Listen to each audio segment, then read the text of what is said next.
নমস্কার, আমার আপনজনেরা, রুদ্রবার্তায় আপনাদের সকলকে স্বাগত জানাই। আমি রুদ্রপ্রসাদ ব্যানার্জি। কেন্দ্র সরকারের তরফ থেকে জাতীয় কমিশন বা জাতীয় মানবাধিকার কমিশন বলুন বা জাতীয় মহিলা কমিশন বলুন, এরা দুজন এসে গেছে। রাজ্যপাল ঘুরে নিয়েছে। পশ্চিমবঙ্গে মুর্শিদাবাদের স্থিতি নিয়ে কেন্দ্র সরকারের কি ভূমিকা আছে বা কেন্দ্রীয় বিজেপি কি ভাবছে আমরা জানি না, কিন্তু এই রাজ্যে বিজেপির স্ট্যান্ড কি? বাংলাদেশে যে পরিস্থিতি হয়েছিল হিন্দুদের ওপরে, তারপরে যা স্ট্যান্ড ছিল, এই রাজ্যে বিজেপির যে স্ট্যান্ড এখন হচ্ছে, মানে পশ্চিমবঙ্গের বুকে হিন্দুদের উপর আক্রমণ যেটা নেমে এসছে মুর্শিদাবাদে, শামশেরগঞ্জ থেকে শুরু করে ধুলিয়ানে, সেগুলো নিয়ে বিজেপির স্ট্যান্ড কি? অ্যাকচুয়ালি হিন্দুদের ব্যাপারে বিজেপির স্ট্যান্ড কি, বঙ্গ বিজেপির স্ট্যান্ড কি, এটা কিন্তু আজকে পরিষ্কার করে দিয়েছেন শুভেন্দু অধিকারী। অর্থাৎ বিরোধী দলনেতা এমন কিছু কথা বলেছেন যেগুলো পরিষ্কার করে বুঝিয়ে দেয় বঙ্গ বিজেপির স্ট্যান্ড কি। আর এটা নিয়ে এই মুহূর্তের রুদ্রবার্তা। আপনারা জানেন পশ্চিমবঙ্গে বর্তমান পরিস্থিতি কি। ওয়াকআপ আইনের বিরোধিতা করতে গিয়ে এই রাজ্যে কিছু লোক এমনভাবে বিরোধিতা করেছে যে বিরোধিতাগুলো শুভেন্দু অধিকারী ভাষা অনুযায়ী হচ্ছে এটা কোনো রাজনৈতিক যুদ্ধ নয়, এটা কোনো দাঙ্গা নয়, এটা ধর্মযুদ্ধ। তার পেছনে অনেকগুলো কারণ তিনি বলেছেন এবং সেই কারণগুলো কতটা সত্যি কতটা মিথ্যে আজকে কাউকে আর প্রমাণ করে দিতে হয় না, সবাই মোটামুটি বুঝে যান। যতই মমতা ব্যানার্জি বলুন ফেক ভিডিও, ফেক খবর, ফেক সবকিছু, কিন্তু বহু কিছু বেরিয়েছে যেগুলো সত্যি এবং ধরা পড়ছে যারা, তাদেরও যে ধরা পড়ার যে লিস্ট, যে নামগুলো পাওয়া যাচ্ছে, যে শামশেরগঞ্জ থেকে শুরু করে ধুলিয়ানে যেসব গণ্ডগোল হয়েছে, যারা ধরা পড়ছে তাদের যে পরিচয়, সেই পরিচয়গুলো বুঝিয়ে দিচ্ছে অ্যাকচুয়ালি কি হয়েছে, কেন হয়েছে। এবং যারা আক্রান্ত হয়েছে তাদের পরিচয়, রাজনৈতিক পরিচয় কিন্তু বিজেপি নয়। তাই রাজনৈতিক লড়াই নয়, ওয়াকআপ বিরোধী, আইন বিরোধী যে লড়াই, সেটাও নয়।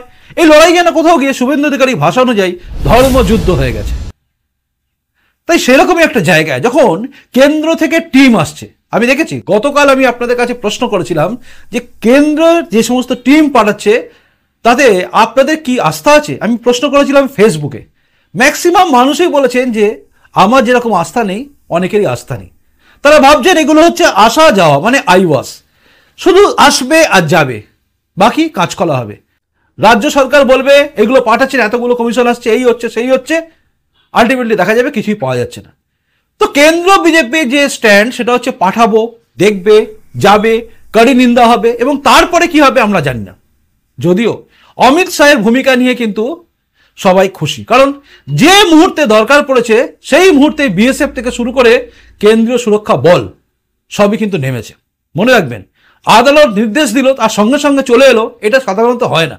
এর জন্য কেন্দ্রীয় স্বরাষ্ট্র মন্ত্রকের পারমিশন দরকার, তারা দেন অনুমতি। আর দেখা গেছে এখানে ইনস্ট্যান্ট তিনি পাঠিয়ে দিয়েছিলেন, যার ফলে স্বরাষ্ট্রমন্ত্রী অমিত শাহের বিরুদ্ধে কিন্তু মমতা বন্দ্যোপাধ্যায় তোপ দেখেছিলেন এবং সেই তোপ ছিল ভয়ঙ্কর, যে মোদিজিকে বলবো আমি, অমিত শাহকে, এইসব যাই হোক বাদ দিন, তার কথা বলে লাভ নেই, পুরনো হয়ে গেছে।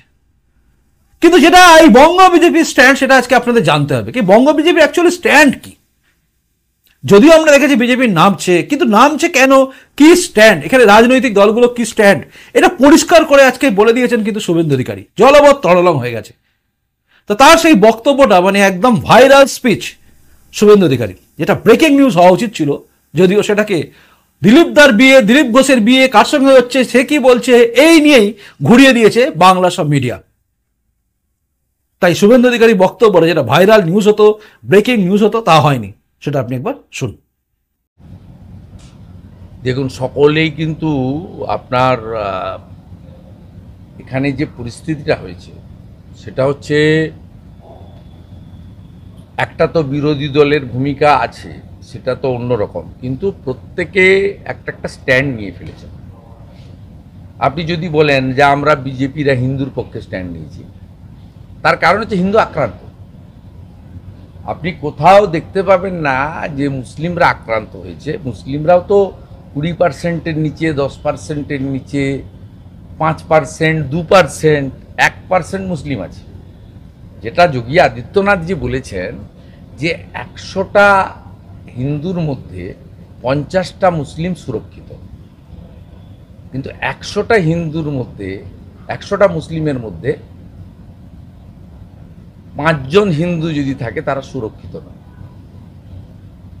তাই আমাদের স্ট্যান্ডটা মানবতার পক্ষে, আমার স্ট্যান্ডটা। তার কারণ হচ্ছে হিন্দু আক্রান্ত। আপনি কোথাও দেখাতে পারবেন না যে মুসলিমদের দোকান ভেঙে, মোথাবাড়ি বলুন, ধুলিয়ান বলুন, সাজুর মোড় বলুন, ডাকবাংলো মোড় বলুন, সুতি বলুন, এক লাইনে 5টা দোকান আছে, 2টো হিন্দুর দোকান পুড়িয়ে দিয়েছে, 3টে মুসলিমের দোকান রেখে দিয়েছে। তাহলে এটা তো ধর্মীয় যুদ্ধ বেছে বেছে। এই যে আমি তৃণমূল কংগ্রেসেরই মন্ত্রী ছিলাম, আপনার 19 সালে এনআরসিকে সিএ বলে দাঙ্গা হলো, এই সিদ্ধুগুলা লাগিয়েছিল। তাতে তখন কৈলাস বিজয়বর্গী, যে এখানকার অবজারভার, ওনাকে ওই ওমরপুরে আটকে দিয়েছিল পুলিশ।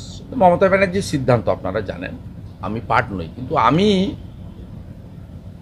সেই সময়, কার্তিক মহারাজ জানেন, ভরত ঝা তখন তৃণমূলের বেলডাঙ্গার চেয়ারম্যান, জাকির হোসেন মন্ত্রী ছিলেন, খলিলুর রহমান ছিলেন। সেই সময় আমরা রেজিনগরে, বেলডাঙ্গাতে সব হকারদের দোকান পুড়িয়ে দিয়েছিল। আমি নিজে গিয়ে রিলিফ করেছি। ঔরঙ্গাবাদে কালী মন্দির ভেঙে দিয়েছিল। আমি কার্তিক মহারাজকে জিজ্ঞেস করবেন, আমি বিজেপিতে এসে নয়, তৃণমূলের মধ্যে থেকেও ওই কাজগুলো করেছি।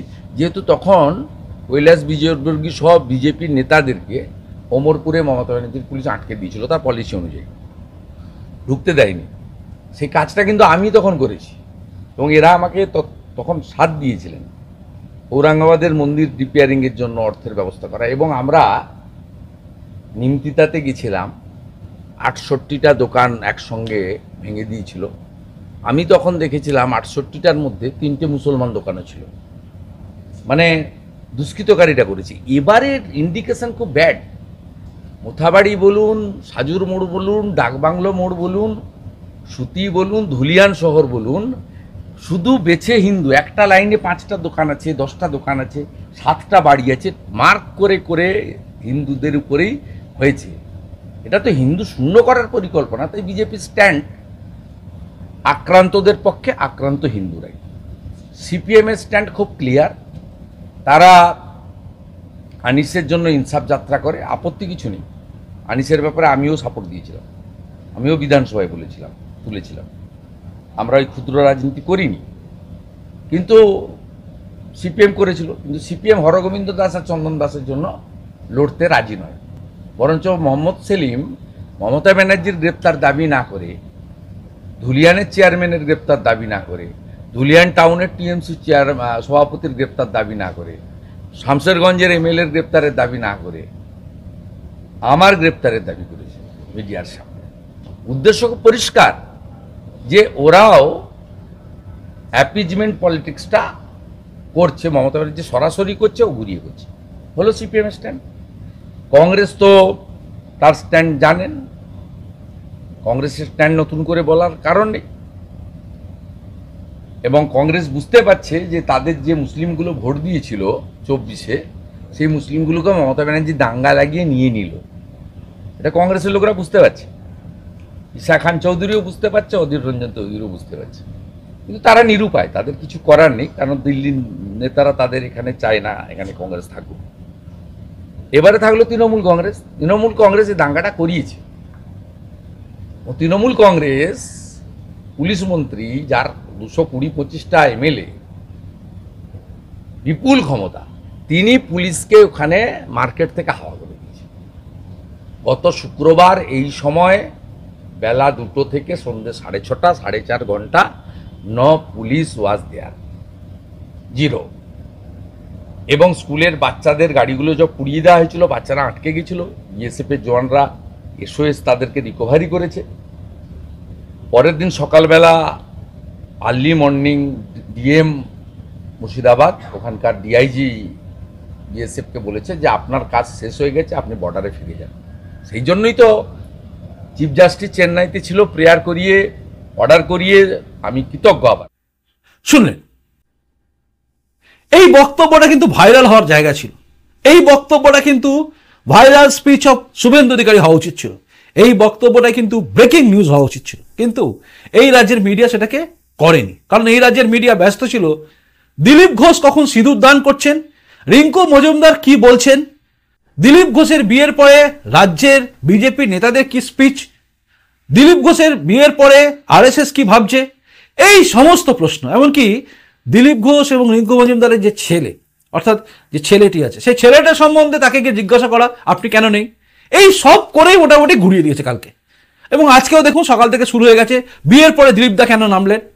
একটা মানুষ বিয়ে করেছেন, কি করেছে সেটা তার ব্যক্তিগত জীবন, কিন্তু সেটাকে নিয়ে হাইলাইট করা, করে অন্যান্য খবরগুলোকে ডাউন করে দেওয়া, এটা একটা অদ্ভুত খেলা এই রাজ্যের মিডিয়ার। গণতন্ত্রের চতুর্থ স্তম্ভ কখন যে কোন দিকে ঢলে পড়ে এটারই প্রশ্ন ওঠে। তবু মিডিয়া সবাই কিন্তু বিক্রি হয় না, কিছু কিছু মিডিয়া কিন্তু এটাকে দেখিয়েছে, কিন্তু সেটা নগণ্য। আমাদের মতো কিছু সমাজ মাধ্যম যারা আছে, মানে সোশ্যাল মিডিয়ায় আছে আমরা যারা, তারা দেখিয়েছি, বাকি সবাই চুপচাপ। প্রশ্ন হচ্ছে এই সমস্ত বিষয়গুলো কিন্তু কাউকে জানতে দেওয়া হচ্ছে না, আসলে বিজেপির স্ট্যান্ড কি। আর বিজেপির স্ট্যান্ড প্রসঙ্গে বলতে গিয়ে তিনি যা বলেছেন যে সিপিএম এর স্ট্যান্ড কি, কংগ্রেসের স্ট্যান্ড কি, আর তৃণমূল কিভাবে এগুলো করেছে সেগুলো তিনি পরিষ্কার করে বলে দিয়েছেন। আচ্ছা, এটা শোনার পরে আপনার কি মনে হচ্ছে বলুন তো? এই বঙ্গ বিজেপি সম্বন্ধে আপনার ধারণা কি আসছে, যে এরা সত্যি দাঁড়াচ্ছে তো, নাকি মিথ্যে কথা বলছে? দেখুন, আমি আপনাদের দেখিয়েছিলাম কিন্তু এই শামশেরগঞ্জে হওয়ার পরে যখন মানুষ পালিয়ে গেছে, পালিয়ে গিয়ে মালদায় যখন ওই স্কুলে উঠেছে, তখন কিন্তু সাহায্যের হাত না গিয়েও বাড়িয়ে দিয়েছিলেন শুভেন্দু অধিকারী, এবং তিনি খাদ্য সামগ্রী থেকে শুরু করে সমস্ত কিছু, যাতে বাচ্চা, একটা ছেলে বাচ্চা, একটা বাচ্চা হয়েছে, ছোট্ট বাচ্চা, তারও যাতে অসুবিধা নয় তার জন্য ওই চাইল্ড ফুড যেগুলো আছে সেগুলো পাঠানো থেকে শুরু করে সব সব সব মশারি ফশারি সব পাঠিয়েছেন তিনি। অর্থাৎ তিনি অলক্ষ্যে কাজ করে গেছেন। তাকে এখনো পর্যন্ত রাজ্য সরকার ঢোকার জায়গা দেয়নি, মানে অনুমতি দিচ্ছে না। আদালতে মামলা চলছে, সোমবার জানা যাবে কি হবে না হবে, মানে আজকালের মধ্যে জানা যাবে। শুভেন্দু অধিকারী কিন্তু করে যাচ্ছে, সেই শুভেন্দু অধিকারী পরিষ্কার করে বুঝিয়ে দিলেন যে বঙ্গ বিজেপির স্ট্যান্ড কি। আর আমরা দেখেছি সুকান্ত মজুমদার, মানে রাজ্য বিজেপির যিনি সভাপতি, তিনিও কিন্তু একই কথা বলে গেছেন। এবং দিকে দিকে বিজেপির যেই হিন্দুদের ওপর আক্রমণের প্রতিবাদে যে আন্দোলন চলছে সেটা দেখার মতো। অর্থাৎ বিজেপি কিন্তু ফিল্ডে আছে, মানে বঙ্গ বিজেপির স্ট্যান্ড পরিষ্কার। এবার আপনি বলুন আপনার স্ট্যান্ড কি? এই সমস্ত কিছু দেখার পরে আপনার স্ট্যান্ড কি? আমি জানি বাঙালি আত্মবিস্মৃত জাতি, যখন ভোট আসবে 2026-এ তখন হয়তো এগুলো ভুলে যাবে, কারণ খুব তাড়াতাড়ি বাঙালি ভুলে যায়, মার খেলে ভুলে যায়, আঘাত খেয়ে বাইরে থেকে, মানে বাংলাদেশ থেকে চলে আসা বাঙালি এখানে সেকুলার হয়, অদ্ভুত জিনিস লাগে। তা আত্মবিস্মৃত বাঙালি জাতি ভুলে যাবে জানি, কিন্তু এখন তো সদ্য চলছে, এখন আপনি জানেন, আপনি কি ভাবছেন? এই বঙ্গ বিজেপির পাশে কি আপনি আছেন নাকি নেই জানাবেন। আপনাদের প্রত্যেকের কমেন্টসের অপেক্ষায় আমি রইলাম, আর আমার পরবর্তী রুদ্রবার্তা দেখার অপেক্ষায় আপনি থাকুন। ভিডিওটা যদি ভালো লাগে শুধু লাইক করবেন না, শুধু লাইক করলেন চলে গেলেন, কমেন্টস করলেন চলে গেলেন, করবেন না, শেয়ারও করবেন। অন্তত 100 জনকে শেয়ার করুন, তাহলে আমার এই প্রতিবেদন করা সার্থক হবে। কারণ সবাইকে জানাতে হবে, সবাইকে জাগাতে হবে। দায়িত্ব শুধু একা আমার নয়, আপনারও। কারণ বাংলাকে বাঁচাতে হবে, ভারতবর্ষের মধ্যে বাংলাকে ঠিক জায়গায় নিয়ে যেতে হবে আপনাকেও। তাই সাথে থাকুন, পাশে থাকুন, আপনজন হয়ে, আর শেয়ার করুন। আসি, নমস্কার, বন্দে মাতরম, ভারত মাতা জয় হোক, জয় হিন্দ।